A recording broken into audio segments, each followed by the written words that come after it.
లలితాదేవి రెండవ భాగం. లలితాదేవికి గతమంతా గుర్తుకొస్తుంది. ఆఫీసర్గా తన బావ శ్రీనివాసరావు అక్కడ ప్రత్యక్షమవుతాడు. దాంతో ఆమెకు గతమంతా కళ్ళ ముందు కట్టినట్లు కనిపిస్తుంది. కథ కొనసాగుతుంది. వారం రోజులు ఉంటావనుకున్నాను, అప్పుడే తిరిగి వచ్చావు, అంతా బాగున్నారా అడిగింది వర్ధనమ్మ శ్రీనివాసుని. ఎందుకమ్మా వారం రోజులు? ఆ ఇంటికి వెళ్తే మనతో మాట్లాడేవారే ఉండరు అతని జవాబు. అదేమిట్రా, అత్తయ్య మామయ్య మాట్లాడలేదు? అత్తయ్యకి ఇంట్లో వంట పని, మామయ్య ఆఫీస్కి పోయేవాడు. లలిత ఆవిడ గారేమో స్కూలు చదువు, మరెప్పుడు నేను వెళ్ళనమ్మా. ఇవిగో మామయ్య బట్టలు కుట్టించుకోమని ఇచ్చాడు అంటూ 5-10 రూపాయల కాగితాలు తల్లి చేతికిచ్చాడు శ్రీనివాస్. బాగుంది, కానీ చీర దానికి ఇచ్చావా? ఏమంది? కట్టుకుందా? చూసావా? థ్యాంక్స్ చెప్పింది, కానీ మరింకేమీ అడక్కు విసుగ్గాని తన గదిలోకి వెళ్ళిపోయాడు శ్రీనివాస్. తరువాత 2 రోజుల్లో ఏవేవో ప్రశ్నలు వేసింది వర్ధనమ్మ అన్నయ్య వదినల గురించి. మళ్ళీ మామయ్యకు పిల్లలు పుడతారులా ఉంది అన్నాడు శ్రీనివాస్ మాటల్లో. గలగలా నవ్వి, అదేమిటి అలా అంటున్నావు? మీ అత్తయ్య కడుపుతో ఉందా అని అడిగింది వర్ధనమ్మ. అవును, బహుశా ఈ నెలలోనే డెలివరీ అవుతుందట మామయ్య అన్నాడు. లలితను ఓసారి రమ్మనకపోయావా? వాళ్ళమ్మ పురుడు పుణ్యం అయ్యేసరికి పరీక్షలు అయిపోతాయి కాబోలు. మౌనంగా అక్కడి నుంచి వెళ్ళిపోయాడు శ్రీనివాస్. వీడికెందుకో దాని మీద కోపం వచ్చింది, గొణుక్కుంది వర్ధనమ్మ. పోస్ట్ ఉత్తరం తీసుకున్నాడు శ్రీనివాస్. Srinivas care of Raghavayya. తర్వాత వీధి, ఇంటి నెంబర్. ఏ అడ్రస్కి ఎవరు రాశారు? నాన్నగారి ఉత్తరాలు ఆయన అడ్రస్కే వస్తాయి. నా ఫ్రెండ్స్ కూడా ఆయన అడ్రస్కే రాసేవారు. ఇది రాసిందెవరు అని ఆత్రంగా కవరు చింపాడు శ్రీనివాస్. నన్ను క్షమించు శ్రీనివాస్. చదివి కవరంతా ఓసారి చూసిన అతని హృదయం స్పందించసాగింది. పంక్తుల వెంట అతని చూపులు పరిగెత్తాయి. నన్ను క్షమించు శ్రీనివాస్. నిన్ను చూసి నీతో మాట్లాడి 3 సంవత్సరాలు దాటిపోయాయి. నీకై నువ్వు మా ఇంటికి వచ్చావు. నీతో మాట్లాడాలని నా మనస్సు ఎంతో ఆరాటపడింది. నువ్వు నమ్మవేమో కానీ నీ వైపు చూడాలని, నీతో సరదాగా మాట్లాడి నవ్వాలని ఎన్నోసార్లు ప్రయత్నించాను. కానీ మా ఇంట్లో మరో 3 వాటాల వారున్నారు, చూసావా? వారందరి దృష్టి మనపైనే ఉందనిపించేది. ఎవరైనా చూస్తే హాస్యం పట్టిస్తారని భయపడిపోయాను. అప్పటికే నా ఫ్రెండ్స్ అంతా హాస్యాలు చేస్తున్నారు. ఓయ్, ఏమిటి మీ శ్రీవారి కబుర్లు? మాతో చెప్పవా? 2 రోజుల్లోనే పంపించేసేవా అని వాళ్ళు అడుగుతుంటే నాకేడుపు వస్తోంది. నీకు నా మీద బాగా కోపం వచ్చింది కదూ? నువ్వు ఆ వేళ డాబా మీదకి వచ్చావు. ఇద్దరమే ఉన్నాం కదా, కాసేపు నెమ్మదిగా ఏమన్నా మాట్లాడదాం. నేనేదో నిన్ను అవమానించినట్లు ఇంకెప్పుడు మా ఇంటికి రానని చెప్పి వెళ్ళిపోయావు. నేనెంత ఏడ్చానో తెలుసా? నన్ను క్షమించు. ఏకాంతంగా ఎవ్వరూ చూడకుండానైనా నీతో మాట్లాడి ఉండవలసింది. ఈ గడిచిన 3 సంవత్సరాలు నిన్ను చూడాలని, మాట్లాడాలని తప్పించిన నేను నువ్వు వచ్చినప్పుడు మౌనంగా ఉండిపోయాను. నేను నీకు ఉత్తరం రాసినట్లు ఎవ్వరికీ చెప్పను. నీకు నా మీద కోపం కాకుంటే వచ్చి నా చెంపలు వాయించి కోపం తీర్చుకో. అంతేకాని నన్ను మరోలా నీకేమీ కానిదానిలా ఊహించకు శ్రీనివాస్. జవాబేదన్నా రాయి, ఇంటి అడ్రస్కి రాయి. మా అమ్మకి చదువు రాదు, నీ ఇష్టం. ఉత్తరం నాకు నువ్వు రాసినా ఎవ్వరూ ఏమీ అనుకోరు. ఇట్లు నీ లలిత. ఓ మై డియర్ నవ్వుకున్నాడు శ్రీనివాస్. ఎవరబ్బా తలుపు మీద బడబడా కొడుతున్నారు అని విసుగ్గా చీర కుచ్చెళ్ళు చేతులు తుడుచుకొని తలుపులు తీసింది లలిత. పోస్ట్ మ్యాన్ ఒక రంగు కవరిచ్చి వెళ్ళిపోయాడు. కవరు అటు ఇటు తిప్పి చూసిన లలిత పెదవులపై చిరునవ్వు మెరిసింది. అమ్మాయి లలిత, నీళ్లుంటే ఈ అమ్మ. సుభద్రమ్మ పిలుపుతో చీర చెంగు చాటున దాచేసుకుని కవరు గబగబా లోపలికి వెళ్ళిపోయింది. అప్పటికి వారం రోజుల క్రితం మగ శిశువును ప్రసవించింది సుభద్రమ్మ. 1 నెల రోజులు ఇంట్లో వంట చేయడానికి ఓ మనిషిని ఏర్పాటు చేశాడు రామారావు. 10 రోజులు లలిత స్కూల్కి సెలవు పెట్టింది.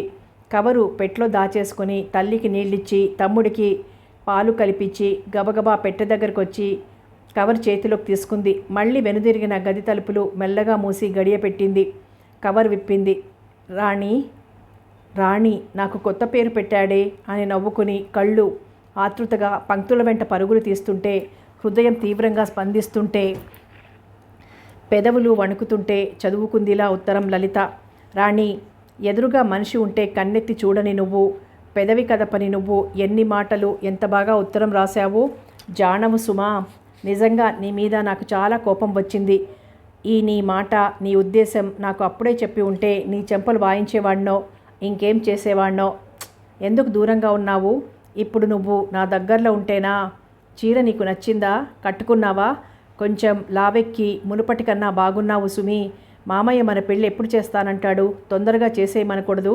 పెళ్ళయ్యాక ఇద్దరం కలిసి కాలేజీలో చదువుకోవచ్చు. అలా మీ నాన్నతో చెప్పు. ఇక్కడంతా బాగున్నాం, మీ అందరి క్షేమం రాయి. మా నాన్న కాంట్రాక్టులు చేయడం మానేసి ఎలక్షన్లలో నిలబడి పోటీ చేస్తున్నారు. అమ్మ నాన్న ఇద్దరికి రోజూ వాదనే. డబ్బు వచ్చే కాంట్రాక్టులు మానేసి డబ్బు తగలేసే రాజకీయాలు ఎందుకండి అంటుంది అమ్మ. మా నాన్నకు తృప్తిగా డబ్బుంది కానీ పేరు లేదు. దానికోసం ఆయన ప్రయత్నం. పరీక్షకి కట్టానే కానీ చదివేం సాగడం లేదు. నువ్వు తెలివైన దానివట, బాగా చదువుతావట. అక్కడికి వచ్చేస్తాను, నాకు ట్యూషన్ చెబుతావా? ఫీజు ఎంత తీసుకుంటావు? ఇలా రాస్తూ పోతే ఇంకా చాలా చాలా రాసేస్తాను. నీకు బోర్ కొట్టి అసలు ఉత్తరం చదవడమే మానేస్తావు. ఇక సెలవు. రాణి, జవాబు ఇయ్య తొందరగా. పోస్ట్మెన్కి రూపాయి ఇచ్చాను. నా అడ్రస్కి వచ్చిన ఉత్తరాలు నాన్నకి ఇవ్వవద్దని. ఇట్లు నీ శ్రీనివాస్. ఉత్తరం చదువుకున్న లలిత వదనం ఎరుపెక్కింది. రూపాయి పోస్ట్మెన్కి ఇచ్చాడట. ఉత్తరాలు వాళ్ళ నాన్నకి ఇవ్వవద్దని. ఎంత కొంటెవాడు శ్రీనివాస్. ఉత్తరం ఎలా రాశాడు అనుకొని మరొకసారి ఉత్తరం ఆశాంతం చదివి పెట్లో దాచేసుకుని తలుపులు తెరుచుకుని యువతలకొచ్చింది. వర్ధనం, ఇదిగో మీ అన్నయ్యకి కొడుకు పుట్టాడట, శుభలేఖ అంటూ కార్డు ఇచ్చి, ఈ మధ్య నీ కొడుకు వెళ్ళాడట వారింటికి అని చురుగ్గా భార్య వైపు చూస్తూ అన్నాడు రాఘవయ్య. వెళ్ళాడట. వాళ్ళ ఫ్రెండ్ ఇంటికి వెళ్ళి అలా పెద్ద రాద్ధాంతం చేయకండి. నాకు చెప్పాడు, మీతో చెప్పాలని అనుకున్నాడు.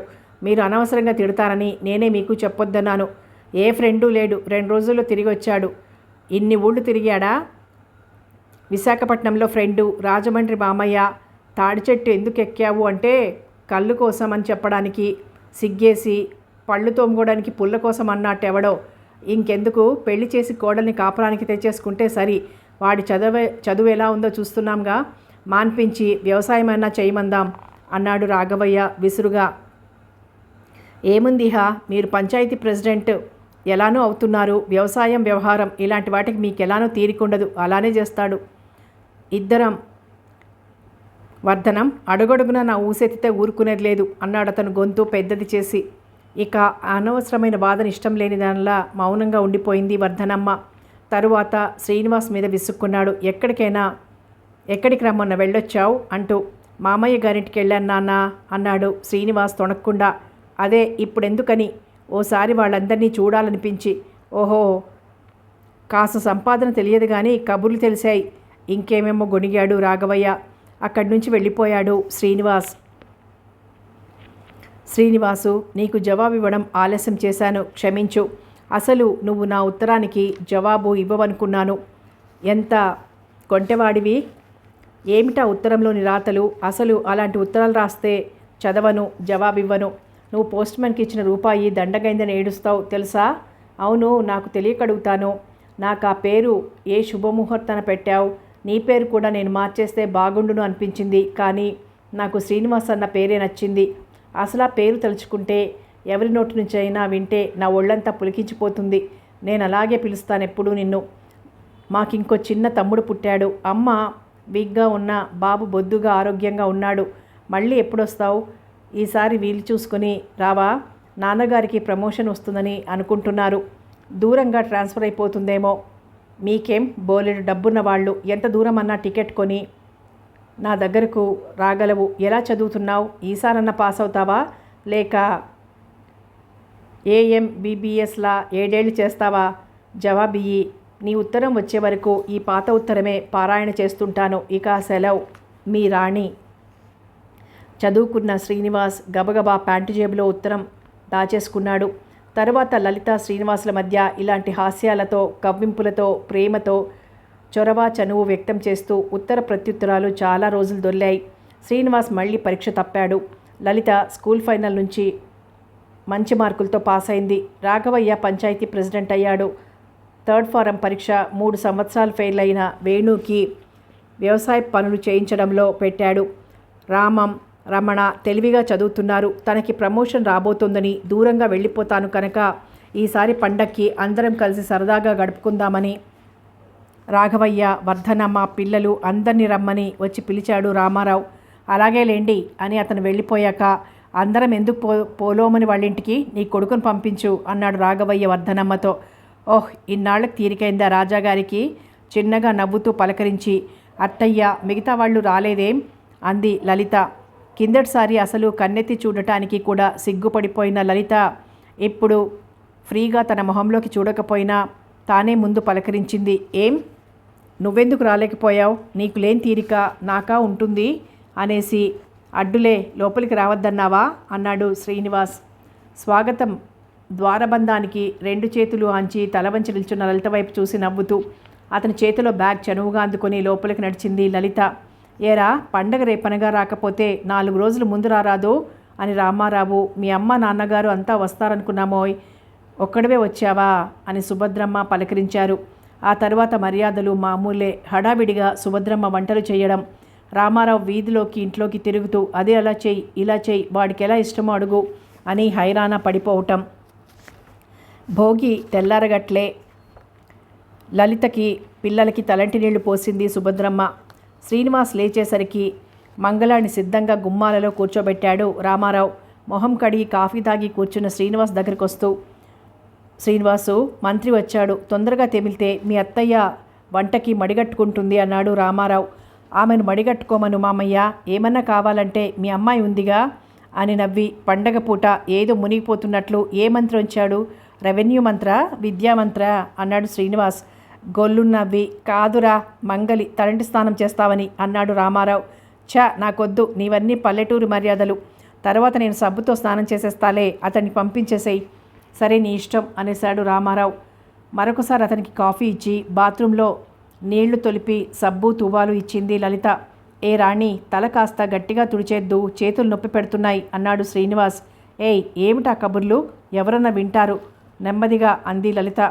ఎవరూ లేరు, తలుపులు వేసేశాను. అతని తల గబగబా తుడిచి చేత్తో అతని తల మీద సన్నగా ముడుతూ, ఎఫ్ఏ పరీక్ష రాసి అబ్బాయికి చేతులు నొప్పి పుట్టాయేం అంది. అలానే అయితే పరీక్ష ఎప్పుడో పాస్ అయ్యేవాడిది, నీకు ఉత్తరాలు రాసి అని ఆమె బుగ్గ గిల్లాడు శ్రీనివాస్. ఏయ్, అయితే నేను వెళ్ళిపోతాను ఇక్కడి నుంచి.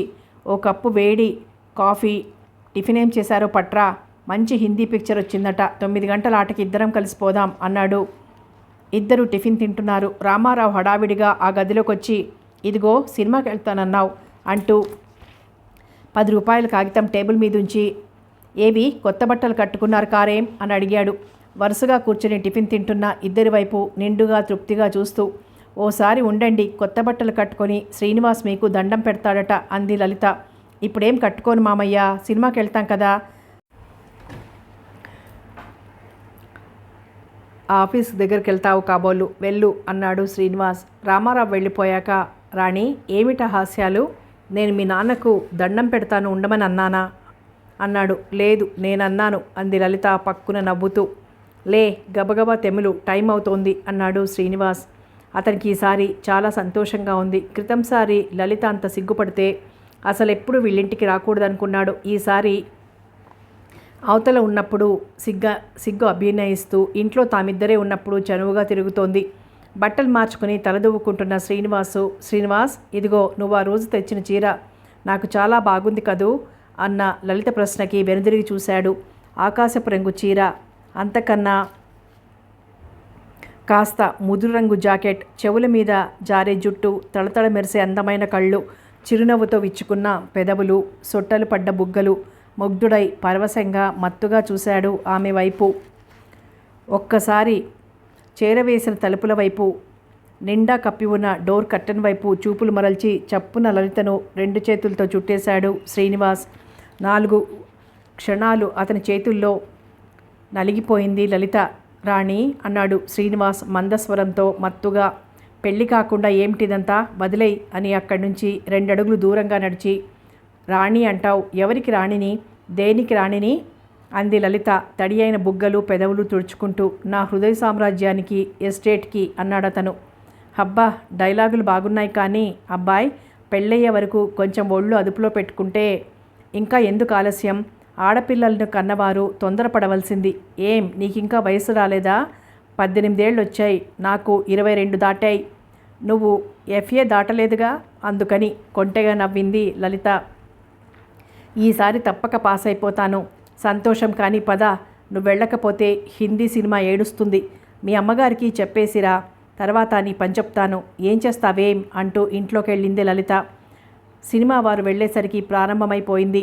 పక్కపక్కన కూర్చుని తెరపై దృష్టి సారించారిద్దరూ. లలిత చేతిని తన చేతిలోకి తీసుకున్నాడు శ్రీనివాస్. చివాలున వెనక్కి లాక్కుంది లలిత. నీ ఉత్తరాలు తియ్యగా ఉంటాయి, నువ్వేమో కారంగా ఉన్నావు అన్నాడు శ్రీనివాస్ నెమ్మదిగా. లలిత మాట్లాడలేదు ఇంటర్వెల్ దాకా. తలుపులు తెరిచారు. సినిమా బాగుంది కదూ అన్నాడు శ్రీనివాస్. వాళ్ళ నటన వాళ్ళు బాగున్నారు, కానీ నాకు ఆ డైలాగు అర్థం కావు శ్రీనివాస్. మట్టి బుర్ర కాదా మరి? ఏకబీన FA 8 ఏళ్ళు చదివానంటే పోనీ నాకేం గడవకపోదు. పెద్ద చదివి ఉద్యోగం చేస్తే గానీ పొట్ట గడవదన్న బాధ లేదు. నీలాంటి వాళ్ళని నలుగురిని పోషించగలను. ఓ, నేనొక్కతనే నీకు ప్రత్యేకమైన దాన్ని అనుకుంటున్నాను. నాలాంటి వాళ్ళు మరో 3 సంపాదించవన్నమాట. కొంచెం కోపంతో అంది. ఉదాసీనంగా మారిపోయిన శ్రీనివాస్ వదనంలో చిరునవ్వు ద్యోతకమైంది. లలిత చేతిని తన చేతిలో పట్టి నొక్కుతూ, నువ్వు అంగీకరిస్తే 3 కర్మ 30 మంది అన్నాడు. కిలకిలా నవ్వింది లలిత. సొట్టలు పడ్డ ఆమె బుగ్గల వైపు మత్తుగా చూశాడు శ్రీనివాస్. కొన్ని క్షణాలు మౌనంగా రికార్డులు విన్నారు. మళ్ళీ ఆట ప్రారంభమైంది.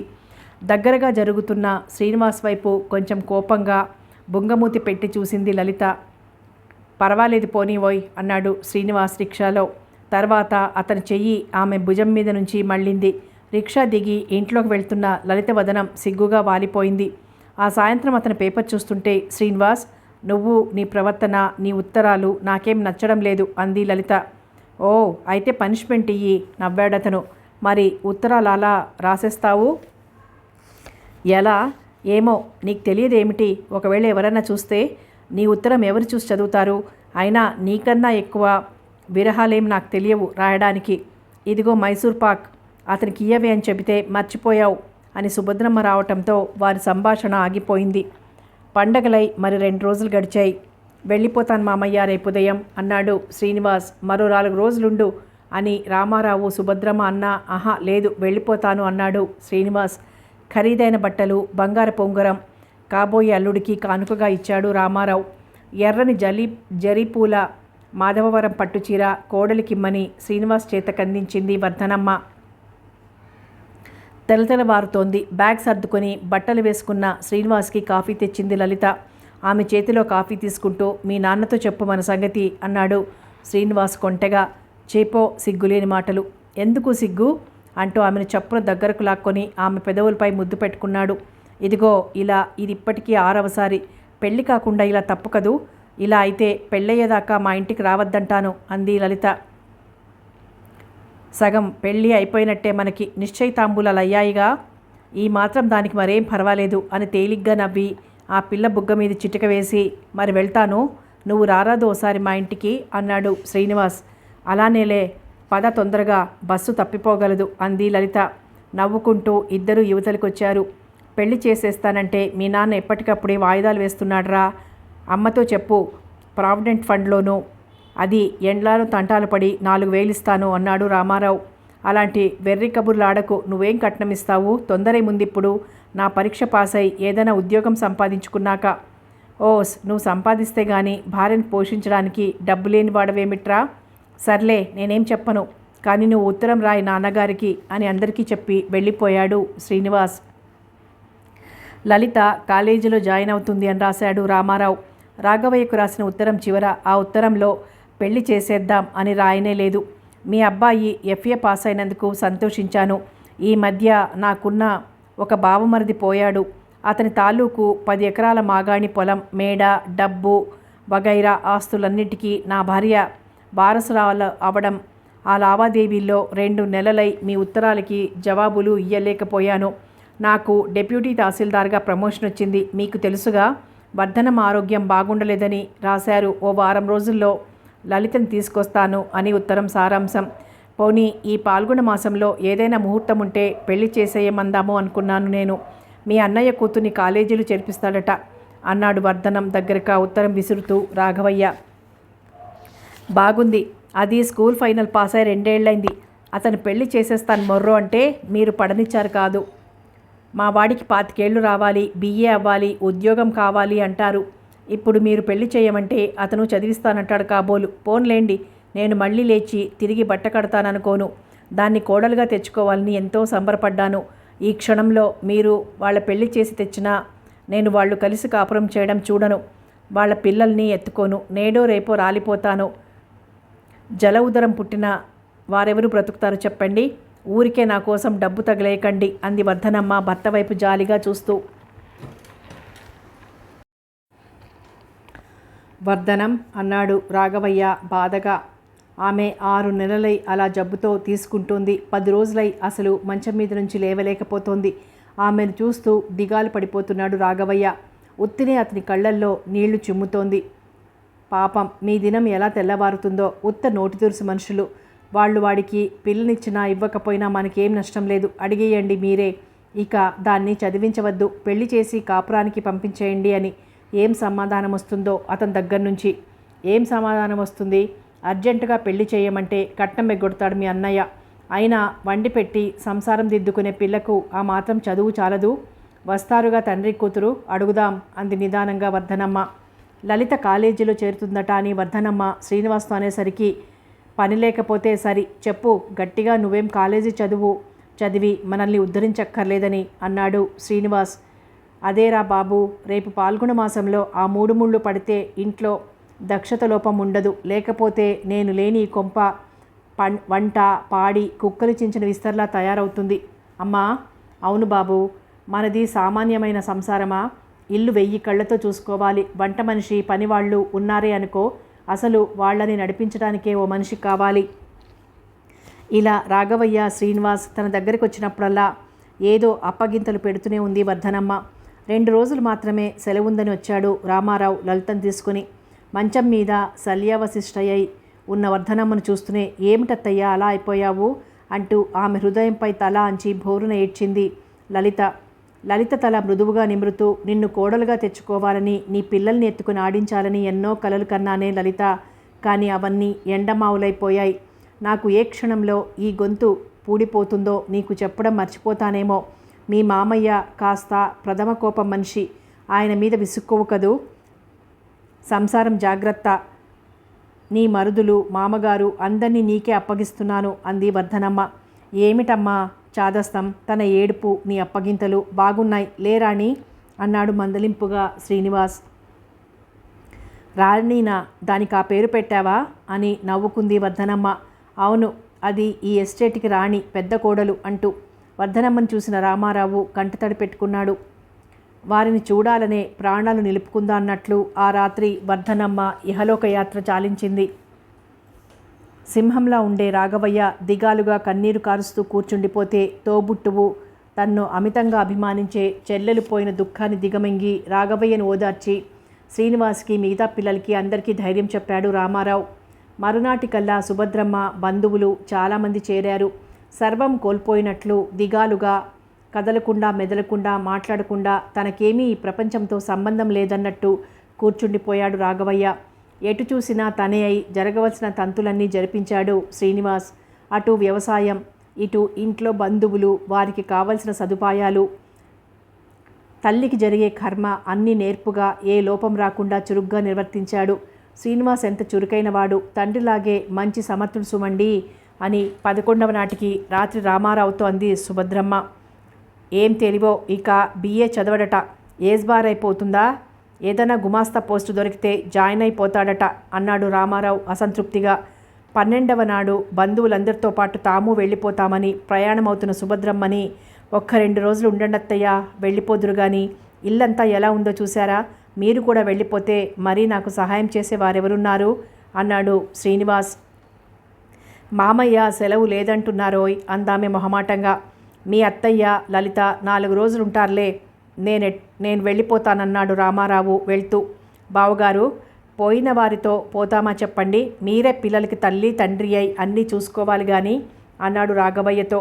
లలితని మా ఇంట్లో ఉంచేయండి, పరాయి వాళ్ళం కాముగా, పెళ్ళయ్యేదాకా ఎలా ఉంచుతాం? సంవత్సరం దాటిపోయాక పెళ్లి చేయొచ్చు అని అడిగాడు రాఘవయ్య. అతని గొంతు ప్రాధేయపడుతున్నట్లుగా ధ్వనించింది. అలానే ఉంచేద్దును, దానికేం కానీ, అది కాలేజీలో చదువుతానని సరదా పడుతోంది నసిగాడు రామారావు. ఎందుకండి ఆ చదువు చాలదు అని రాఘవయ్య, ఇక ఆ చదువు చాలే మామయ్య అని శ్రీనివాసు అన్నారు. కానీ రామారావు సమాధానం ఏమీ చెప్పకుండా చిన్నగా నవ్వేసి, మరొస్తాను, ఆదివారం నాడు వాళ్ళని పంపించేయండి, నాకు హోటల్ భోజనం పడదు అని చెప్పి వెళ్ళిపోయాడు. అక్కడేం చేస్తున్నావు నవ్వుతూ ప్రశ్నించింది లలిత. బాదాం, నిద్రగన్నేరు, నందివర్ధనం చెట్ల దగ్గరగా ఉన్న చోట ఆ నీడలో చాప మీద మొహం చాటు చేసుకుని బోర్లా పడుకున్న శ్రీనివాస్ని చూస్తూ. అతని నుంచి జవాబు రాలేదు.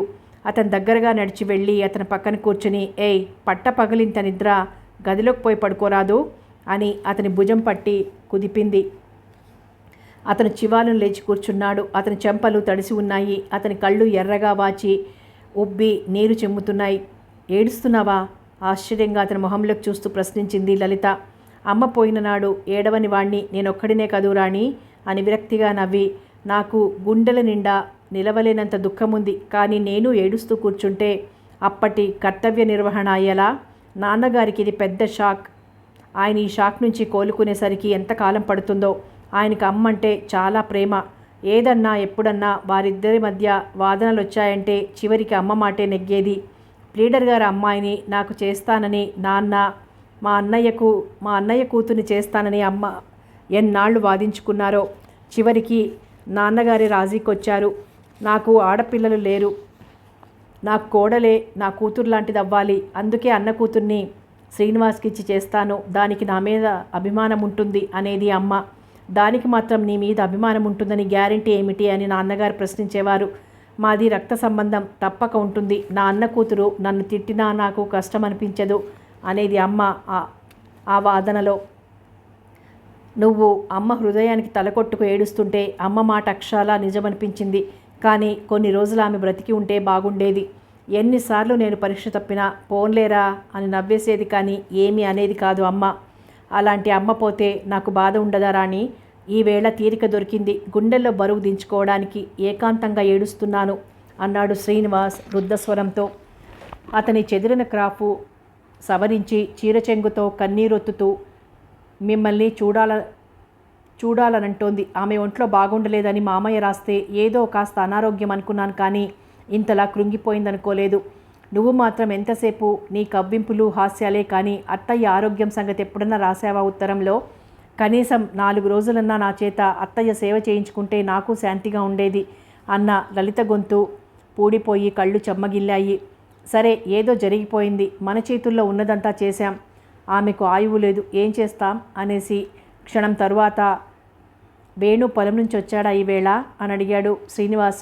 లేదు, అన్నం క్యారియర్లో పెట్టి పంపించేశాను, మరేమనుకోకు. కొన్ని రోజులు మాకు సాయంగా మా ఇంట్లో ఉండలేవా రాణి అడిగాడు. ఆమె మౌనంగా తలవాల్చింది. నువ్వు సరే అంటే అత్తయ్య నెలాగైనా ఒప్పిస్తాను. ఇంకా చదవాలనుంది శ్రీనివాస్. ఎందుకు రాణి, ఇంకా చదివి నువ్వేం చెయ్యాలి? మళ్ళీ మౌనమే సమాధానం. 4 క్షణాలు దొర్లాయి. కాలేజీలో జాయిన్ అవుతావా అన్నాడు శ్రీనివాస్. అవునన్నట్లు తల ఊపిందామే. సరే, నీ ఇష్టం అని లేచి నిల్చున్నాడు. అతని వెనక ఆమె ఇంట్లోకి వెళ్ళింది. అమ్మా లలిత, ఒక్క 4 రోజులుండవు అని బ్రతిమలాడుతున్న రాఘవయ్య, వెళ్ళనీండి నాన్న, మేమున్నాంగా, మీకేమీ లోటు రానియంలేండి అని విసుగ్గా శ్రీనివాస్ అనడంతో మౌనంగా ఉండిపోయాడు. నువ్వు వెళ్ళి సుమారు 2 నెలలైందనుకుంటాను. ఉత్తరం రాస్తావేమో అని నీ ఉత్తరం కోసం ప్రతిరోజు ఎదురు చూసి నువ్వు నన్ను అసలు మర్చిపోయి ఉంటావని ఈ ఉత్తరం రాస్తున్నాను. నిజంగా ఈ నీ శ్రీనివాసుని మర్చిపోయావరాణి? ఎందుకు ఉత్తరం రాయడం మానేశావు? నా మీద కోపం వచ్చిందా? నువ్వు కాలేజీలో చేరావని ఆ మధ్య మామయ్య నాన్నకు రాసిన ఉత్తరంలో రాశారు. ఎలా ఉంది కాలేజీ చదువు? రమణ బీఎస్సీ ఫస్ట్ ఇయర్కి వచ్చాడు, రామం బీకాం పాస్ అయ్యాడు. నేను వేణు ఇల్లు వ్యవసాయం చూస్తున్నాం. నాన్నగారికి పక్షవాతం వచ్చింది. ఆ విషయం మామయ్యకి ఆ మధ్య ఉత్తరం రాశాను, నీకు తెలిసే ఉంటుంది. కొద్ది రోజుల్లో తల్లి తండ్రి లేని పిల్లలమైపోతామేమో. ఏమిటో దిగులుగా మనస్సంతా బరువుగా ఉంటుంది. ఏదైనా తీరిక చేసుకుని ఓ ఉత్తరం రాయవి రాణి. నీ ఉత్తరం కోసం ఎదురు చూస్తుంటాను. శ్రీనివాస్.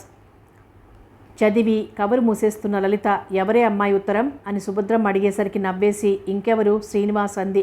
ఏం రాశాడు? వాళ్ళ నాన్నగారికి ఆరోగ్యం బాగుందా అడిగింది ఆతృతగా. అలాగే ఉందట అని కవరు డ్రాయర్ సొరుగులో పడేసింది లలిత. రాత్రి భోజనాల దగ్గర అంది భర్తతో సుభద్రమ్మ. పాపం రాఘవయ్య గారికి తగని జబ్బు పట్టుకుంది. పిల్లలు ఎలా అవస్థపడుతున్నారో అని. వాళ్ళ దరిద్రం లేకపోతే వర్ధనం బ్రతికే ఉండేది. ఎలక్షన్లలో కొంత తగిలేశాడు, మరికొంత ఈ జబ్బుకి అవుతుంది. ఏమిటో ఆస్తులు అనుకుంటాం కానీ చదువుకి ఉద్యోగానికి ఉన్న విలువ ఎలా వస్తుంది? ఎంత ఆస్తి అయితే మాత్రం అన్నాడు రామారావు.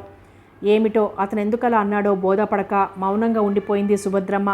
సుభద్ర, తహసీల్దార్ గారు అమ్మాయి సంబంధం చూసావా? ఫస్ట్ క్లాస్ అయిన సంబంధం. ఆస్తిపాస్తులు లేకపోతే ఏం? డాక్టరు 2 చేతులతో ఆర్జిస్తాడు. అబ్బాయి రూపసి 10,000 కట్నం ఇచ్చామనుకో. మన లలితకి కూడా అలా ఏ సంబంధమైన దైవకృప వలన దొరికితే అంటూ ఆగాడు. అప్పుడు అర్థమైంది సుభద్రమ్మకి. అతను అన్నంలో పెరుగు దిమ్మరించేస్తూ, బాగుంది, ఇదా మీ ఆలోచన? నిశ్చయమైన సంబంధం అయినా కావలసిన కుర్రాడు వదులుకుని పై సంబంధం చేస్తామా అంది. అయోమయంగా తండ్రి మొహంలోకి చూస్తూ ఉండిపోయింది లలిత. నిశ్చయమైంది కానీ పెళ్లి కాలేదుగా. ఎవరు దాని మెడలో తాళి కడితే అతనే మనకి కావలసినవాడు.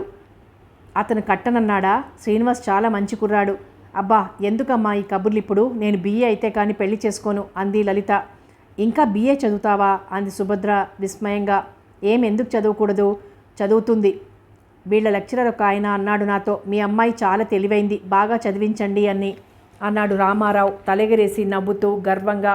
ఆ రాత్రి లలితకి సరిగ్గా నిద్ర పట్టలేదు. తండ్రి అన్న మాటలు ఆమె మనసులో కలతరేపాయి. ఆస్తులు అనుకుంటాం కానీ చదువుకి ఉద్యోగానికి ఉన్న విలువ ఎలా వస్తుంది? తహసీల్దార్ గారి అమ్మాయి భర్త డాక్టర్. తాను వెళ్ళింది పెళ్ళికి. ఓహ్, ఆ అబ్బాయి ఎంత హుందాగా టీవీగా ఉన్నాడు. అతని ఫ్రెండ్సు ఫ్యామిలీ ఎంత ఇదిగా ఉన్నారు. అతనితో తనకు కాబోయే భర్త శ్రీనివాస్ని పోల్చి చూసింది. శ్రీనివాసు గుమాస్తా కన్నా పెద్ద ఉద్యోగి కాడు. అతని ఫ్రెండ్స్ అంతా సామాన్యులే. అతని తరపున పెళ్లికి వచ్చేవారు ఎక్కువ ఆ ఊరి రైతులు. తహసీల్దార్కి ఉద్యోగం తప్పితే ఆస్తి ఏమీ లేదు. అయినా 10,000 ఇచ్చారు. నాన్నకు ఆస్తి కూడా ఉంది. 10,000 ఇవ్వడం ఓ లెక్క కాదు. పైగా తానొక్కతే ఆడపిల్ల. తాను BA చదివి గ్రాడ్యుయేట్ అనిపించుకొని డాక్టర్నో ఇంజనీర్నో లేక IASనో చేసుకుంటే ఎందుకు చేసుకోకూడదు? నిశ్చయమైంది కానీ పెళ్లి కాలేదుగా అనుకున్నప్పుడు శ్రీనివాసు, అతని రూపం, చిరునవ్వు గుర్తొచ్చాయి. ఈ వేళే అతని దగ్గర నుంచి వచ్చిన ఉత్తరం గుర్తొచ్చింది. జవాబు ఇవ్వనా వద్దా అని ఎంతోసేపు ఆలోచించింది. చివరికి మామూలుగా ఓ ఉత్తరం రాసేస్తాను, లేకపోతే ముందే అనుమానాలు, అనవసరమైన గొడవలు రావచ్చు అనుకుని గట్టిగా కళ్ళు మూసుకుంది. తెల్లవారుజామున చిన్న మగత నిద్ర పట్టింది. రాత్రంతా చదివావా? ఏమిటే అలా బెర్రెత్తినట్లు చదివేస్తున్నావు? చదివి ఉద్యోగం చెయ్యాలా? ఊళ్ళెళ్ళాలా? పనిలేకపోతే సరి. చదివించే ఆయనకి వివేకం లేదు, నీకు లేదు. కళ్ళు ఎంత ఎర్రగా ఉన్నాయో అద్దంలో చూసుకో అంది చిరాగ్గా. కూతురి వైపు చూసి కాఫీ గ్లాస్ టక్కున ఆమె ముందు పెడుతూ సుభద్రమ్మ. రాత్రి భర్త లలితకి పై సంబంధం చేసే ఉద్దేశం వెల్లడించిన దగ్గర నుంచి ఆమెకు మనస్సు బాగోలేదు. పాడి పంట, పెద్ద మేడ, అన్నింటినీ మించి అణకుగా, అందంగా, తామంటే అభిమానంగా ఉండే శ్రీనివాస్ని వదులుకోవడం అంటే బాధగా ఉంది. ఈరోజే మరో సంబంధం లలితకు అయిపోతున్నట్టు బాధపడిపోతోందామె. కాఫీ తాగి వెళ్ళిపోతున్న లలితను, శ్రీనివాస్కి జాబు రాశావా అని అడిగింది సుభద్రమ్మ. నిన్న సాయంత్రమేగా ఉత్తరం వచ్చింది, రాస్తాలే అంది లలిత. మరొక రోజు రామారావు తహసీల్దార్ గారి అల్లుడు అని ఏవేవో చెప్తుంటే, పోన్లేదురు, ఆ డాక్టర్ సర్వీస్ మొత్తంలో మన శ్రీనివాస్కున్నంత ఆస్తి సంపాదించగలడా ఏమిటి? ఉద్యోగం చేయకపోయినా కాలు మీద కాలు వేసుకుని తినగలడు శ్రీనివాస్ అంది సుభద్రమ్మ. తింటాడు. ఈ సంవత్సరం పంటలు పోయాయిగా అన్నాడు రామారావు చేతులు తిప్పుతూ. వచ్చే సంవత్సరం పండుతాయి. ఏమైతే అవని, లలితని ఇంకా చదివిస్తాను. వాడు కూడా దానికన్నా ఎక్కువ చదివితే సరే అంటాను. BAకి వెళ్తాడు కాబోల్నే. గుమాస్తా ఉద్యోగం కోసం ప్రయత్నం చేస్తున్నాడట. పోన్లేండి, తాలూకా ఆఫీసు గుమాస్తాగా చేరితే మీలా కొన్నాళ్ళకి డిప్యూటీ తహసీల్దార్ అవుతాడు. ఎందుకు? పడే పాటలన్నీ పడిన తర్వాత చచ్చే ముందు. ఎప్పుడైతేనే నీ కూతురు భవిష్యత్తు ఎలా తీర్చిదిద్దాలో నాకు తెలుసు. నువ్వు ఉచిత సలహాలు ఇవ్వక నోరు మూసుకొని పడుండు అన్నాడు చిరాగ్గా రామారావు. నోరు మూసుకొని ఎలా పడుంటాను? పిల్ల పెళ్లి వయసొచ్చి ఇంట్లో ఉంటే ఆ వేళ మీ చెల్లెలు వచ్చి అడిగిన నాడు అంత మంచి సంబంధం, ఇంత మంచి సంబంధం. లలిత అదృష్టవంతురాలు. వర్ధనం రుణం ఈ జన్మలో తీర్చుకోలేం. శ్రీనివాస్ అల్లుడుగా దొరకడం మన అదృష్టమని సంబరపడిపోయాం. ఈవేళ అతని తల్లి పోయింది, డిగ్రీ తెచ్చుకోలేదు, ఇంటికి పెద్దవాడు, ఆస్తులో లెక్క అని ఆలోచనలు, ఇలా సాగిపోయింది ధోరణి. నువ్వు నోరు మూస్తావా లేదా అని రామారావు గద్దించడంతో సుభద్రమ్మ ఇంకా చాలా అక్కసుగా ఏవేవో అనేసి తర్వాత కళ్ళు తుడుచుకొని అక్కడి నుంచి వెళ్ళిపోయింది. శ్రీనివాస్, నీ ఉత్తరం అందినది. కాలేజీ చదువు, ప్రాక్టికల్స్ గొడవ, నీకు జవాబు ఇవ్వడం ఆలస్యం చేశాను, మరేమనుకోకు. అయినా ఉత్తరం రాయడానికి ఏం విశేషాలున్నాయి? మామయ్యకి నమస్కారాలని, రమణ, రామం, వేణు అందరినీ అడిగానని చెప్పు. లలిత ఉత్తరం పక్కన పడేసి బరువుగా నిట్టూర్చాడు శ్రీనివాస్. పొడిగా రాసింది ఉత్తరం. తప్పదన్నట్టు, జవాబేదో ఇవ్వాలన్నట్టు రాసి పారేసింది లలిత. లలిత ఎందుకో మారిపోతున్నట్లుంది. ఓసారి వెళ్ళాలి అనుకొని మళ్ళీ ఎలా వెళ్ళటం? అమ్మ పోయి ఇన్ని నెలలు గడిచాయి. మామయ్య రమ్మని ఉత్తరం రాయలేదు. లలిత అయినా పోనీ ఓసారు ఇలా రా అని రాయలేదు. పిలవని పేరంటంలా వెళ్ళి అక్కడ ఆదరణ లభించకపోతే చిన్నబుచ్చుకొని రావాలి. కానీ ఎప్పుడైనా వాళ్ళు రమ్మని రాశాక వెళ్తాను అనే నిశ్చయానికి వచ్చాడు. కొంచెం సేపటికి రాఘవయ్య పరిస్థితి రోజురోజుకి అధ్వాన్నంగా దిగజారిపోతోంది. వేణు వ్యవసాయం పనులతో క్షణం ఇంట్లో ఉండడు. రమణ, రామం పట్నంలో ఉన్నారు. తండ్రిని కనిపెట్టుకుని ఇంట్లో ఉండడం శ్రీనివాస్ పని. దొర్లిపోతున్నాయి రోజులు. రాఘవయ్య మంచాన పడ్డది మొదలు కరణం, బాపిరాజు తరచుగా వారింటికి వచ్చి ఏదైనా తన సహాయం కావాల్సి వస్తే తప్పక చేస్తానని హామీ ఇచ్చి వెళ్తుండేవాడు. అలాగే వేణు 4 రోజులు జ్వరంతో ఇంట్లో ఉండిపోతే పొలం పనులు తాను చూశాడు శ్రీనివాస్. ఉద్యోగ ప్రయత్నంలో పట్నం వెళ్ళి 2 రోజులు ఉండిపోతే ఇంట్లో రాఘవయ్యను కనిపెట్టుకొని ఉన్నాడు.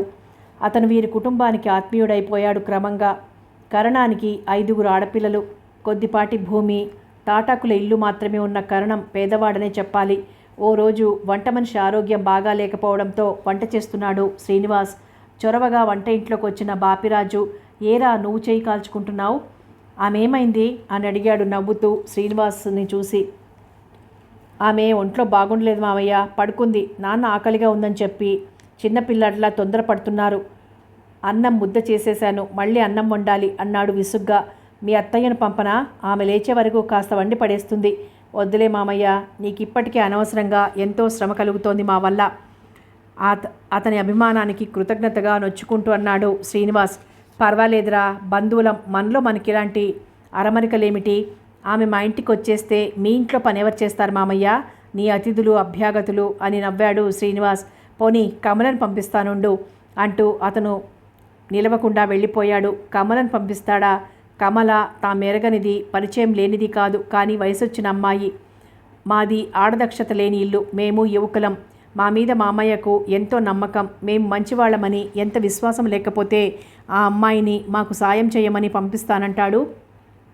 ఎటువంటి సంకోచం ఆలోచన లేకుండా ఈ బాపిరాజు పాటి చేశాడు కాదు మామయ్య. కనీసం ఉత్తరం కూడా రాయడం మానేశాడు. అనుకోగానే లలిత, ఆమె గతంలో రాసిన ఉత్తరాలు, పెద్దలు తమకు నిర్ణయించిన అనుబంధం గుర్తొచ్చి మనసు కలతబారిపోయింది. చాలా రోజులైంది లలిత దగ్గర నుంచో పొడి ఉత్తరం వచ్చి. ఎందుకో ఆ ఉత్తరానికి జవాబు ఇవ్వాలనిపించలేదు. తాను కూడా రాయటం మానేసింది. వాసు, రాఘవయ్య పిలుపు. అతని ఆలోచనలు చెదిరిపోయాయి. అయిపోయింది నాన్న అన్నాడు. మళ్ళీ పెట్టిన ఎసరు మరిగిందో లేదో అని మూత తీసి చూస్తూ. నేను మీకు భోజనం తెచ్చాను మామయ్య, మా ఇంట్లో అయిపోయింది అన్న సన్నని గొంతు విని ఉలికిపాటుగా యువతలకొచ్చాడు శ్రీనివాస్. అబ్బే ఎందుకమ్మా? ముద్దగా మొహమాటగా అంటున్నాడు రాఘవయ్య. పైట చెంగు మొలలు దోపుకొని క్యారియర్ గిన్నెలు ఒక్కొక్కటి తీస్తూ, మీరు కలిపి తినేయగలరా అని అడిగింది కమల. ఎందుకు తెచ్చావు కమల? నా వంట అయిపోయిందిగా. పోనీ తెచ్చావు, ఆయన భోజనం సంగతి నేను చూస్తాలే అన్నాడు శ్రీనివాసు గదిలోకి వస్తూ. రాఘవయ్య చేత్తో తీసుకుని అన్నం తినలేడు. అతనికి అన్నం కలిపి తినిపించవలసిందే. మీ వంట ఎంత మట్టుకైందో నాన్న చెప్పాడు కానీ ఆ వంట ఇంట్లో ఏవి ఎక్కడున్నాయో, ఏం వంట చేయమన్నారో చెప్పండి, చేస్తాను అంది కమల నవ్వుతూ. అయితే ఇలా రా అన్నాడు శ్రీనివాస్ తాను నవ్వుతూ. వంట ఇల్లు సామాన్లు అన్నీ చూపించి, అయ్యో కమల, పాలు విరిగిపోతాయేమో, పొయ్యి మీద పెట్టడం మర్చిపోయానన్నాడు శ్రీనివాస్. పర్వాలేదు, విరిగిపోవు, కాచేస్తానులే. కానీ ఏం కూర చేయమంటారు? అన్నం వండేశారుగా. చచా, అన్నం పాడు చేశాను. హాస్యం చేసి నవ్వకు, కానీ అన్నం కూడా వండేయి. ఇవిగో కూరలు, నీ ఇష్టం వచ్చిన కూర చెయ్యి. వేణుకి అన్నం కూర పంపించాలి, తొందరగా చెయ్యాలి. మరి నేను నాన్నకు అన్నం పెట్టాలి, వెళ్ళనా? ఆయనకు తినిపించాలా? అవును కమల. సరే వెళ్ళండి. వంట చేసి క్యారియర్ సర్ది శ్రీనివాస్ గదిలోకి వచ్చి, వేణుబాబకి అన్నం పంపిస్తారా అని తలెత్తి పేపర్ చదువుకుంటున్న శ్రీనివాస్ వైపు చూసి నవ్వుతూ, ఏమండోయ్, హాయిగా ఇల్లు నాకు అప్పగించి పేపర్ చదువుకుంటున్నారా? ఒక్క పూట వంట చేయడానికి మాత్రమే వచ్చాను సుమండి అంది నవ్వుతూ కమల. సారీ కమల, నిజంగా నువ్వు ఇంట్లోకి వచ్చి వంట చేసి పెడతావు అనేసరికి ఎంతో రిలీఫ్గా ఫీల్ అయ్యాను తెలుసా. వేణుకి క్యారియర్ సర్దేశావా అని లేచి నిల్చొని గది కిటికీలోంచి అవతలికి చూస్తూ సింహాచలం అని పిలిచాడు శ్రీనివాస్. వస్తున్నాను బాబయ్య అంటూ వచ్చాడో వయసు మళ్ళిన వ్యక్తి. అతని చేతికి ఇచ్చేయి, నువ్వు కూడా భోంచేయి కమల అన్నాడు శ్రీనివాస్. మీరు రండి, నేను భోజనం చేసే వచ్చాను. నిజమే, లేకపోతే 12 గంటల వరకు నేను భోజనం చేయకుండా ఉండగలనా? తొందరగా కాళ్ళు కడుక్కోండి, వడ్డన చేస్తాను. నేను తినేస్తానులే, నువ్వింటికి వెళ్ళిపో. వంట ఇంట్లో గిన్నెలు అవి సవరించక్కర్లే, నేను అవన్నీ చూస్తాలే. మీ ఇంట్లో పనులన్నీ పూర్తి అయ్యాక ఇంటికి రమ్మన్నారు నాన్న. ఓ, అయితే మరి ఇంటికి నువ్వు వెళ్ళడం పడదు అన్నాడు కొంటెగా నవ్వుతూ. ఎంత ఆశ! నిజం కమల, మా ఇంట్లో పనులు పూర్తవ్వడం ఎప్పుడు? వంట ఇంటి సవరింపైతే నాన్నకు హార్లిక్స్ మందులు ఇవ్వాలి, పని మనిషి వచ్చాక గిన్నెలు కడిగించాలి, తర్వాత కాఫీ, టిఫిన్, వంట, మళ్ళీ భోజనాలు, రాత్రైపోతుంది. అందుచేత వెళ్ళిపో. నేను ఇంట్లో ఉంటే మీకు ఇబ్బందిగా ఉందా? అత్తయ్య ఉండేప్పుడు నేను మీ ఇంట్లో ఒక్కసారి 2-3 రోజులు ఉండిపోయేదాన్ని, మీకు తెలియదు? నాకు మీ ఇల్లు, మీరు కొత్తవారా? అది కాదు కమల, అత్తయ్య ఉన్నప్పటి సంగతి వేరు, నీకు తెలియదు. సర్లే పద, అన్నం పెడదు గాని అన్నాడు ఆమెతో వాదించడం ఇష్టం లేక. ఇరుగు పొరుగు వారు దూరపు బంధుత్వం ఉండటం వలన వారికి వీరికి బాగా పరిచయం ఉంది. అయితే అంతస్తుల తేడా. రాఘవయ్య, అతని భార్య, పిల్లలు ఐశ్వర్యవంతులైన తమ కన్నా ఎంతో గొప్పవారిగా భావించే బాపిరాజు కుటుంబం వారు వీరి పరిచయమే ఓ భాగ్యంగా భావించి గర్వించేవాడు. పొలంలో పండిన ప్రతి పంట కరణం ఇంటికి పంపించేది వర్ధనమ్మ ఆరోగ్యం బాగులేనప్పుడల్లా ఆమెకు సేవ చేయబోయేవాడు బాపిరాజు. భార్య సత్యవతి, పిల్లలు కూడా అప్పుడప్పుడు అందంగా వినయంగా ఉండే కమలని ముద్దుగా తన దగ్గర 2-3 రోజులు ఉంచేసుకునేది వర్ధనమ్మ. వారింటికి వెళ్లకుండా వర్ధనమ్మ కొడుకులతో చనువుగా ఆడుకునేది కమలంటే ఆ ఇంట్లో అందరికీ ఇష్టమే. వంట ఇంటి పనులు పూర్తి చేసుకుని ఇవతలకొచ్చి చేతులు పైట చెంగుతో తుడుచుకుంటూ, వెళ్తాను మామయ్య, కాఫీ కలిపి ఫ్లాస్క్లో పోశాను, సాయంత్రం వచ్చి వంట చేస్తాలేండి అంది రాఘవయ్య మంచం దగ్గరకు వస్తూ. కమల, మా ఇంట్లో ఉండిపోరాదటే నువ్వు అన్నాడు నవ్వుతూ రాఘవయ్య. అతని మాట ముద్దగా అస్పష్టంగా ఉండటం వలన ఆమెకు అర్థం కాక శ్రీనివాస్ వైపు ప్రశ్నార్థకంగా చూసింది. నిన్ను మా ఇంట్లో ఉండిపోరాదా అని అడుగుతున్నారు అన్నాడు అతను. ఆ పిల్ల బుగ్గలు సిగ్గుతో ఎర్రబడ్డాయి, తల వాలిపోయింది. సాయంత్రం వస్తాలే మామయ్య గిరుక్కున వెనుదిరిగి వెళ్ళిపోయింది. క్షణం తరువాత సాయంత్రం మళ్ళీ వచ్చింది కమల. శ్రీనివాస్, నేను వంట చేస్తాను కమల అని అంటున్నా మళ్ళీ మీ వంట మనిషి డ్యూటీలో జాయిన్ అయ్యేదాకా నన్ను మీ ఇంట్లో వంట చేయమన్నారు మా నాన్న, మీరు అడ్డు రాకండి అడుగడుగున అంది కమల నవ్వుతూ. థ్యాంక్స్, అయితే నేను పోయి పత్రిక చదువుకోనా? మహారాజులా వెళ్ళిపోయాడు అక్కడి నుంచి శ్రీనివాస్. పొలం నుంచి వచ్చిన వేణు కాళ్ళు చేతులు కడుక్కొని వంటింట్లోకి వచ్చి కమలను చూసి కొంచెం ఆశ్చర్యంగా, ఓ నువ్వా అన్నాడు నవ్వుతూ. ఒక్కసారి అతని వైపు తలెత్తి చూసి ఫ్లాస్క్లో కాఫీ గ్లాసులో కొంచి అతని చేతికి అందిస్తూ, మధ్యాహ్నం భోజనం ఎలా ఉంది అని అడిగింది నెమ్మదిగా. శ్రీనివాస్ దగ్గర ఆమె బిడియపడలేదు. అతన్ని చూస్తే ఆమె కనురెప్పలు వాలిపోలేదు, బుగ్గలు ఎరుపెక్కలేదు. కానీ వేణువైపు ఆమె ఎందుకో కనులెత్తి చూడలేకపోయింది, ఫ్రీగా మాట్లాడలేకపోయింది. నువ్వు వంట చేసావులో ఉంది, బ్రహ్మాండంగా ఉంది. కూరలో ఉప్పు ఎన్నిసార్లు వేశావు అన్నాడు వేణు కొంటెగా నవ్వుతూ. 4 సార్లు, 4 తవ్వలు. అవునా? వచ్చే నవ్వు పెదవుల మధ్య బిగబడుతున్న కమల చిలిపిగా చూస్తూ అడిగాడు వేణు మళ్ళీ. పో హాస్యం, మీ అన్న నేను అడుగు, ఎక్కువైందేమో అంది కమల తలెత్తకుండానే. అన్నయ్య, మధ్యాహ్నం కమల చేసిన వంకాయ కూర ఎలా ఉంది అడిగాడు వేణు. అప్పుడే వీరి మాటలు విని ఇటువైపు వచ్చిన శ్రీనివాస్ని, పోరా చాలా బాగా చేసింది కూర. వాడి మాటలకేమిటిలే అమ్మా, వంట అయితే పొద్దుపోకుండా ఇంటికి వెళ్ళిపో అన్నాడు శ్రీనివాస్. మీకంతా భయం, పొద్దుపోయినా పర్వాలేదు, నాన్నొచ్చి నన్ను తీసుకెళ్తానని చెప్పారు అంది కమల. రాత్రి 8 గంటలకు వచ్చాడు బాపిరాజు. శ్రీనివాస్, వేణు, కమల భోజనాలు చేస్తున్నారు కబూర్లు చెప్పుకొని నవ్వుకుంటూ. కమల భోజనం చెయ్యనని ఎంత మొండిపట్టు పట్టినా బలవంతాన ఆమెను తమతో భోజనానికి కూర్చోబెట్టారు ఆ అన్నదమ్ములు. వాళ్ళని చూసిన బాపిరాజు సంతోషంగా నవ్వుకుంటూ, ఏరా బాబు, వంట బాగా చేసిందా కమల అన్నాడు. ఓ చాలా బాగా చేసింది. ఎవడు పూజ చేసుకున్నాడో దేవుడికి మీ అమ్మాయి మెడలో తాళి కట్టడానికి. వాడికి 4 రోజులు మీ అమ్మాయి చేతి వంట తిన్నాడంటే అన్నీ ద్వేషం పుట్టకపోతే నీ పేరు బాపిరాజు కాదు అన్నాడు వేణు. అంతా పకాలను ఒకసారి నవ్వారు. అన్నం నోట్లో పెట్టుకున్న కమల పలకమారి దగ్గొచ్చి అక్కడి నుంచి లేచిపోయింది. హాస్యంగా చమత్కారంగా మాట్లాడడంలో దిట్ట వేణు. అతను వ్యవసాయపు కూలీలను కూడా నవ్వుతూ పని చేయిస్తాడు. అతని పొలంలో పనిచేసిన వారికి అలసట తెలియదు. అందరూ కలిసి కూర్చొని అరగంట కబుర్లు చెప్పుకుంటూ నవ్వుతూ గడిపాక కమలం తీసుకుని ఇంటికెళ్ళిపోయాడు బాపిరాజు. మళ్ళీ మర్నాటి ఉదయం వచ్చి వంట చేసింది కమల. 4 రోజుల తర్వాత వంట మనిషి డ్యూటీలో జాయిన్ అయింది. కమలను మాత్రం ఓసారి మా ఇంటికి ప్రతిరోజు నువ్వు పంపించాలి మామయ్య అన్నాడు. నాకు అభ్యంతరం లేదు, కానీ నలుగురు ఏమనుకుంటారో అని నసిగాడు బాపిరాజు. ఏమనుకుంటారు? అనుకుంటే నా 4 కొడుకులు కమల కన్నా పెద్దవాళ్లే. ఎవడికో ఒకడికి ముడిపెట్టేద్దాం, మరేం పర్వాలేదు. నువ్వు చెబితే నమ్మవు. కానీ ఈ 4 రోజులు కమల ఇంట్లో ఇలా తిరుగుతుంటే నాకు వర్ధనం బ్రతికొచ్చి మళ్ళీ ఈ ఇల్లు చక్కబెట్టుకుంటున్నంత సంతోషం అనిపించింది. వారం పోతే సంవత్సరీకాలు అని రాఘవయ్య గొంతు జీరపోయింది. సంవత్సరీకాలు అవగానే శ్రీనివాస్కి పెళ్లి చేసేద్దాం. నిశ్చయమైన మామగారి కూతురిందిగా, కోడలు నట్టింట్లో తిరుగుతుంది అన్నాడు బాపిరాజు. చూద్దాం, దానికేం గాని అమ్మాయినోసారి వచ్చిపోతుండమని చెబుదు. కమల కాఫీ కలిపింది. అమృతంలో తాగాను. వంట సరే అలాగని చాకిరీకి పంపించామన్నాను అనుకోకు. వంట మనిషి నౌకరు ఉన్నారు అని క్షణం తరువాత వారం 10 రోజుల్లో శ్రీనివాస్కి జిల్లా పరిషత్ నుంచి ఆర్డర్లు వస్తాయి. వాడు వెళ్ళిపోతాడు. ఒంటరి నేనుంటానింట్లో. వేణు పొలంలోకి పోతుంటాడు. ఏమంటావు అన్నాడు రాఘవయ్య. అలాగేలేండి అన్నాడు రాఘవయ్య మరో 4 సార్లు అడిగిన మీదట బాపిరాజు.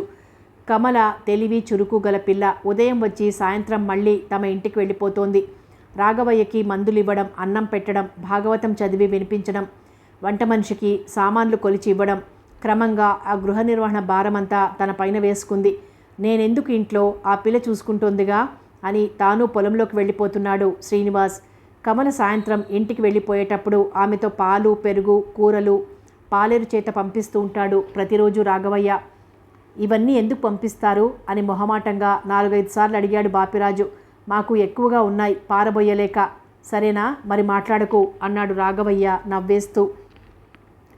కరణం బంగారు పిచ్చుకను పట్టాడ్రోయ్, కూతుర్ని రాఘవయ్య కొడుక్కి అంటగడతాడు, అందుకే ఎరవేశాడు అని ఇంకా ఎన్నో మాటలు ఆ చెవిన విని ఈ చెవిన వదిలేస్తున్నాడు బాపిరాజు. వర్ధనమ్మ సంవత్సరికాలకి రాలేనని, సెలవు లేదని ఉత్తరం రాశాడు రామారావు. బాపిరాజు కుటుంబమే ఆ 4 రోజులు ఆదుకొని అన్నీ జరిపించేశారు. లలిత FA పాస్ అయింది, BAలో జాయిన్ అయింది. మీరంతా క్షేమమని భావిస్తానని ఉత్తరం వచ్చింది రామారావు దగ్గర నుంచి. చదువుకున్న రాఘవయ్య సహించలేకపోతున్నాడు. ఇంకా ఎంతవరకు చదివిస్తాడు? పెళ్లి చేస్తాడో, మరో సంబంధం చేసుకోమన్నాడో ఖచ్చితంగా రాసేస్తాను. వేషాలేస్తున్నాడు. నాకు ఇష్టం లేదు, వాడికి ఇష్టం లేదు. అది చదవడం వద్దు అని చెప్తే వినక్కర్లేదా? BAలో జాయిన్ అవుతుందట. ఇక్కడ మేము ఇల్లు చూసే దక్షత లేదని ఏడుస్తుంటే అది కాలేజీలో చదివి డిగ్రీలు సంపాదిస్తుందట. పెళ్లి చేస్తాడో లేక పై సంబంధం చేసుకోమంటాడో తేల్చేస్తాను అని ఇంకా ఇలాంటి ఆలోచనలతో ఆవేశపడిపోయాడు. ఆ వేళ అతనికి అన్నం సహించలేదు. బ్లడ్ ప్రెషర్ ఎక్కువైంది. నీరసంగా కళ్ళు మూసుకుని పడుకున్నాడు. రాత్రి 10 గంటల వేళ శ్రీనివాస్ అని పిలిచాడు రాఘవయ్య. ఏ నాన్న పిలిచారా అంటూ వచ్చాడు శ్రీనివాస్. ఇలా కూర్చో, నీతో కొంచెం మాట్లాడాలి అన్నాడు రాఘవయ్య తన మంచం దగ్గర ఉన్న బల్ల చూపిస్తూ. కూర్చుంటూ, ఈ వేళ మీ ఒంట్లో బాగున్నట్టు లేదు, ప్రెషర్ వచ్చినట్లుంది, కళ్ళు ఎర్రగా ఉన్నాయి. ఏదో అనవసరంగా ఆలోచిస్తూ మనసు పాడు చేసుకుంటున్నారా అని అడిగాడు శ్రీనివాస్. అనవసరంగా ఎప్పుడూ ఆలోచించను, ఆవేశపడను. ఒకటి అడుగుతాను, నీ ఉద్దేశం చెప్తావా? అడగండి. కమలను పెళ్లి చేసుకుంటావా? నాన్న, ఎందుకలా చలించిపోతావు? చెప్పు. కమలను ఈ ఇంటి పెద్ద కోడలుగా తెచ్చుకోవాలనుకుంటున్నాను. ఈ ఇంటి పెద్ద కోడలెవరో అమ్మ నిర్ణయించిందెప్పుడో. అనవసరమైన ఆలోచనలు పెట్టుకోక రెస్ట్ తీసుకోండి. చివాలన లేచి నిల్చున్నాడు శ్రీనివాస్. అమ్మ నిర్ణయించింది, కానీ దైవ నిర్ణయం ఉండొద్దు అని నవ్వి, ఇదిగో మీ మామ రాసిన ఉత్తరం చదువు అంటూ దిండు కింద మడతపెట్టి దాచిన ఉత్తరం తీసి శ్రీనివాస్కి ఇచ్చాడు రాఘవయ్య. ఏమని రాశాడు అని ఆతృతగా కవర్ మడత విప్పుతున్న శ్రీనివాస్ చెయ్యి వణికింది. చదివి తేలిగ్గా నవ్వేస్తూ, ఏముంది ఇందులో, తాను చదువుకుంటుంది అంతేగా అన్నాడు శ్రీనివాస్. BA చదివి నిన్ను పెళ్లాడుతుందా? బెర్రివాడా, పెళ్లి చేసుకోడని ఎలా అనుకోగలదు? నేను మామయ్య గారింటికి ఓసారి వెళ్ళాలనుకుంటున్నాను. 2-3 రోజుల్లో వెళ్తాను. బాపిరాజు మామయ్య దగ్గర మాత్రం ఏమీ నోరు జారకండి అంటూనే తన గదికి వెళ్ళిపోయాడు శ్రీనివాస్. మామయ్య కూతురు పెళ్లాడుతుందనే ఆశ వీడిని వదల్లేదు. నిట్టూర్చాడు రాఘవయ్య. లలిత శ్రీనివాస్లా ఉంది. ఉత్తరం వచ్చింది. టేబుల్ మీద పెట్టాను కవరు చూడు అంది సుభద్రమ్మ. అప్పుడే స్నేహితురాలు ఇంటి నుంచి వచ్చిన లలితను చూస్తూ కవరు చేతిలోకి తీసుకున్న లలిత ఫ్రమ్ అడ్రస్ చూసింది. శ్రీనివాస్ చాలా రోజుల తర్వాత ఉత్తరం రాశాడు. ఏమిటో విశేషం అంటూ కవరు విప్పింది. రాణి, నువ్వు ఎఫ్ఏ పాస్ అయి బీఏలో చేరబోతున్నావని మామయ్య రాసిన ఉత్తరం అందింది. చాలా రోజులై ఓసారి వచ్చి మిమ్మల్ని అందరినీ చూడాలనుకుంటున్నాను. కానీ ఇప్పటి వరకు వీలు చిక్కలేదు. 1-2 రోజుల్లో బయలుదేరి వద్దామనుకుంటున్నాను. ముఖ్యంగా నిన్ను చూడాలని మనసు ఆతృత పడుతోంది. మామయ్యకి అత్తయ్యకి నమస్కారాలని చెప్పు. నీ శ్రీనివాస్. ఇవేళో రేపో శ్రీనివాస్ వస్తాడు. అతన్ని తాను చూసి చాలా రోజులైంది. శ్రీనివాస్ తనకు కాబోయే భర్త అనుకోగానే ఆమె వదనం ఉదాసీనంగా మారిపోయింది. బరువుగా నిట్టూర్చి కవర్ టేబుల్ మీద పడేసింది. ఇది వరకైతే శ్రీనివాస్ రాసిన ఉత్తరాలన్నీ భద్రంగా దాచుకునేది. 1కి 10 సార్లు చదువుకునేది. ఆ ఉత్తరాలు చదువుతూ ఏదో తీయని అనుభూతి పొందేది. అతను రాసిన వాక్యాల్లో అతని రూపాన్ని చూస్తూ మురిసిపోయేది. అతను రాసే ఉత్తరం కోసం ఆరాటంతో ఎదురు చూసేది. కానీ ఈ ఉత్తరం ఆమెకేమాత్రం సంతోషాన్ని ఇవ్వలేదు సరికదా. అతను రాసినట్టుగా రాకుండా ఉంటే బాగుండును. అతను ఇక్కడికి రావడానికి బయలుదేరే టైంలోనన్నా ఏదైనా ఆటంకం వచ్చి ప్రయాణం ఆపుకోవాలి అని మనసారా కోరుకుంది. కారణం, తాను ఫ్రెండ్స్తో నాగార్జున సాగర్, విజయవాడ, అమరావతి అవి వారం రోజులు తిరిగి రావాలనుకుంది. మర్నాడే టూర్ ప్రోగ్రాం వేసుకున్నారు. వాళ్ళందరితో మా బావ వస్తున్నాడు కనుక నేను రానని చెప్పాలి. అమ్మో, అలా చెప్తే ఇంకేమన్నా ఉందా? హాస్యాలు పుట్టించి నవ్వరా? వెళ్తానంటే అమ్మ గొడవ పెడుతుంది. ఉండిపోమ్మని అమ్మకి ఎలాగైనా నచ్చ చెప్పొచ్చు. వచ్చిన అతను తనను చూడాలని వస్తే 4 రోజులు ఆగుతాడు, లేకపోతే వెళ్ళిపోతాడు. కానీ విజయ, శాంత, లక్ష్మి, శేఖరం వీళ్ళంతా చంపుతారు. హాస్యాలతో నిలవనివ్వకుండా మేము ఉండిపోతాం, పరిచయం చెయ్యి అని. ప్రోగ్రాం ఇప్పటికీ క్యాన్సిల్ చేస్తారు. తాను వాళ్ళందరికీ శ్రీనివాస్ బిఏ పాస్ అయ్యాడని, పెద్ద ఆస్తిపరుడని చెప్పింది. ఆ వేళ తన క్లాస్మేట్ సునీల పెళ్లిలో అందరూ కలిసి సందడిగా మాట్లాడుకునేటప్పుడు సుశీల భర్త ఎంఎస్సి పాస్ అయి లెక్చరర్గా పనిచేస్తున్నాడు. విజయ్కు కాబోయే భర్త ఎంబీబీఎస్ ఫైనల్ ఇయర్ చదువుతున్నాడు. పోలీస్ సర్కిల్ కూతురు శాంత ఆమె డాక్టరీ చదివి తగిన వాడిని పెళ్లాడుతోంది. లక్ష్మి ప్లీడర్ గారు అమ్మాయి. వాళ్ళ బావ పీహెచ్డీ చేస్తున్నాడని గర్వంగా చెప్పుకుంటోంది. ఆ వేళ నీకు నిశ్చయమైందట మీ బావతో అని కొంటెగా అంది శాంత. నీకెవరు చెప్పారు? దబాయించబోయింది లలిత. ఏం ఎవరు చెప్పకూడదా? సినిమా హాల్లో మీ అమ్మగారు మా అమ్మ కలిసినప్పుడు చెప్పారట. మీ అమ్మగారు నీకు సంబంధం నిశ్చయమైందని. అది అత్తయ్య కొడుకు అంటే పాత చింతకాయ పచ్చడన్నమాట. ఇంకా వివరాలు సేకరించారా? నువ్వు చెప్తే తెలుసుకుని సంతోషిస్తాం. తేలిగ్గా నిట్టూర్చి మా బావ పచ్చగా, అందంగా, చురుగ్గా, మెరికలాంటి కుర్రాడు. బిఏ పాస్ అయ్యాడు. అతనికి ఉద్యోగం చేయవలసిన అవసరం లేనంత ఆస్తుంది అని చెప్పింది. కంగ్రాచ్యులేషన్స్ అని లలిత చెయ్యి పట్టి ఊపేస్తూ, నీ కాబోయే శ్రీవారిని ఒకసారి రప్పించి మా అందరికీ పరిచయం చేయగలవా అంది శాంత. అతనెప్పుడు వాళ్ళ ఆస్తి, వ్యవసాయం, వ్యవహారం అంటూ చాలా బిజీగా ఉంటాడు. వస్తే తప్పకుండా పరిచయం చేస్తాను అంది. శ్రీనివాస్ బిఏ అని దర్పంగా చెప్పబోయింది. కానీ తగినంత దర్పం, నిండుతరం తన గొంతులో ధ్వనించలేదు. ఆ సంగతి ఇతరులకు తెలియకపోయినా తనకు తెలుసు. నిజమైతేగా గొంతు నిండుగా దర్పంగా ధ్వనించడానికి.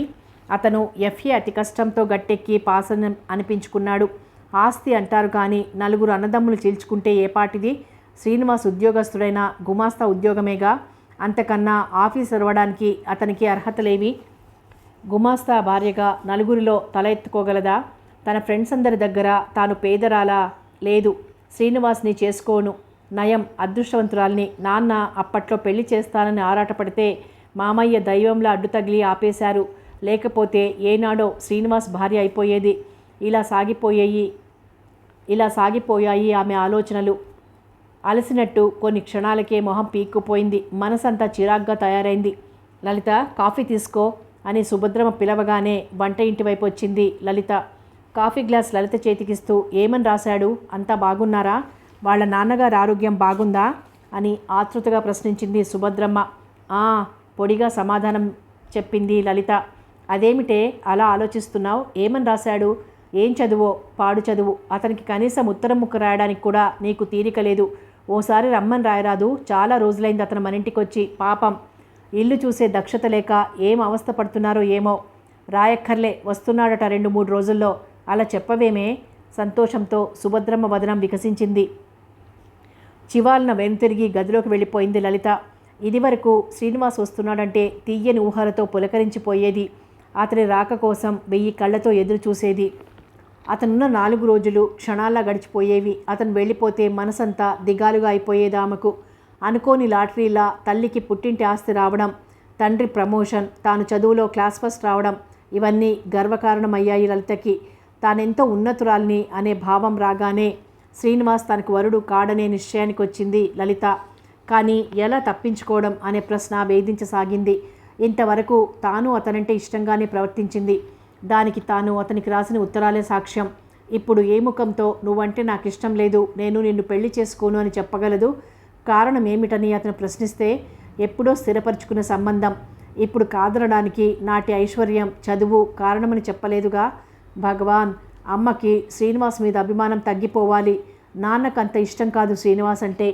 ఒకవేళ పెళ్లి చెయ్యమని అడగడానికి వస్తున్నాడేమో అనుకునేసరికి ఆమె గుండెలు దడదడలాడాయి. టేబుల్పై తల అంచి కళ్ళు మూసుకుని అలా ఎంతసేపో ఆలోచించిన లలిత చివరికో నిర్ణయానికి వచ్చింది. కథ కొనసాగుతుంది.